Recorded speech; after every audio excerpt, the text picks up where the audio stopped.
રાજકોટમાં સામાન્ય બાબતમાં બબાલ કરવી તે આમ વાત બની ગઈ છે। કુવાડવા રોડ પર વાહન ટો કરવાને લઈને માતા અને દીકરીએ મહિલા પોલીસકર્મી સાથે બબાલ કરી। મહિલા અને તેની દીકરીએ મહિલા એએસઆઈને અપશબ્દો કહી ગેરવર્તણૂક કરી। નિયમ મુજબ વાહન છોડાવવાનું કહેતા મહિલા અને તેની દીકરી પોલીસકર્મી સાથે ઝપાઝપી કરતી જોવા મળી। પોલીસે ફરજમાં રૂકાવટની ફરિયાદ નોંધી કાર્યવાહી હાથ ધરી છે। પોલીસે ગુનો નોંધી વધુ તપાસ હાથ ધરી છે। ટો કરેલા વાહનને છોડાવવા માટે થઈને માતા અને દીકરીએ મહિલા પોલીસ સાથે બબાલ કરી હતી। અત્યારે તો પોલીસની કામગીરીમાં રૂકાવટ બદલ ફરિયાદ નોંધી વધુ કાર્યવાહી હાથ ધરવામાં આવી છે।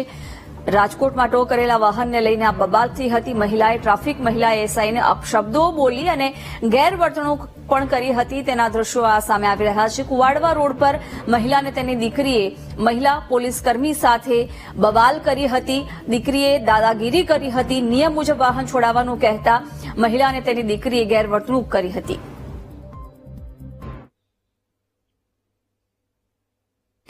સુરતના અડાજણમાં નશામાં ધૂત એસએમસી અધિકારીએ અકસ્માત કર્યો છે।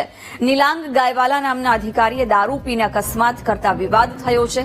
આરોપી નિલાંગ ગાયવાલા 8વા ઝોનમાં આસિસ્ટન્ટ ઇજનેર તરીકે ફરજ બજાવે છે। દારૂના નશામાં સાઈડમાં ઉભેલી કારને નિલાંગ ગાયવાલાએ ટક્કર મારી, જેથી કાર ડિવાઈડર તોડીને બાજુના રસ્તા પર આવી ગઈ। અકસ્માત બાદ હાજર લોકોએ આરોપીને પકડીને રાખ્યો હતો, જોકે પરિજનો તેને ટોળા વચ્ચેથી લઈ ગયા હતા। ઘટના બાદ પોતાની કારમાં લગાવેલું એસએમસી નું બોર્ડ પણ હટાવી લીધું હતું। પોલીસે ઘટનાને લઈને વધુ તપાસ હાથ ધરી છે।